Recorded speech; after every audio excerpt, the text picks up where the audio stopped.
اعوذ باللہ من الشیطان الرجیم بسم اللہ الرحمن الرحیم۔ مولا کائنات حضرت امیر المومنین علی بن ابی طالب علیہ السلام کے مجموعہ کلام نہج البلاغہ کے پہلے باب کا خطبہ نمبر 215۔ خدایا میں قریش سے انتقام لینے پر تجھ سے مدد کا خواستگار ہوں، کیونکہ انہوں نے میری قرابت و عزیز داری کے بندھن توڑ دیے اور میرے ظرف عزت و حرمت کو اوندھا کر دیا، اور اس حق میں کہ جس کا میں سب سے زیادہ اہل ہوں جھگڑا کرنے کے لیے ایکا کر لیا، اور یہ کہنے لگے کہ یہ بھی حق ہے کہ آپ اسے لے لیں، اور یہ بھی حق ہے کہ آپ کو اس سے روک دیا جائے، یا تو غم و حزن کی حالت میں صبر کیجئے یا رنج و اندوہ سے مر جائیے۔ میں نے نگاہ دوڑائی تو مجھے اپنے اہل بیت کے سوا نہ کوئی معاون نظر آیا اور نہ کوئی سینہ سپر اور معین دکھائی دیا، تو میں نے انہیں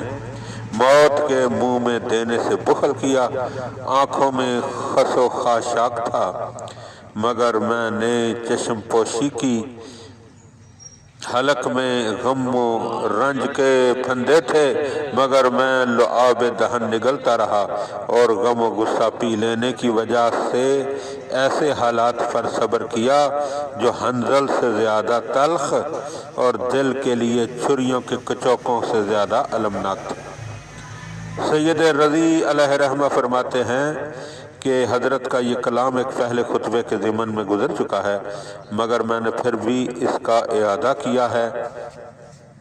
چونکہ دونوں روایتوں کی لفظوں میں کچھ فرق ہے۔ اسی خطبے کا ایک جز یہ ہے کہ جس میں ان لوگوں کا ذکر ہے جو آپ سے لڑنے کے لیے بصرہ کی طرف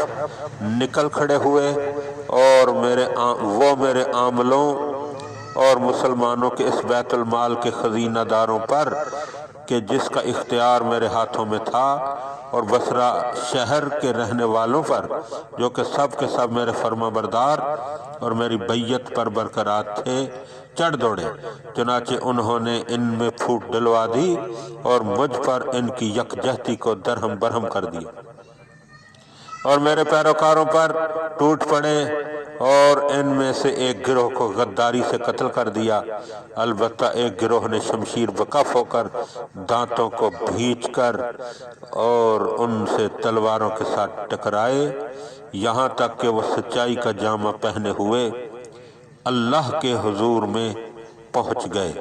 اللہم صلی علی محمد و آل محمد وعجل فرج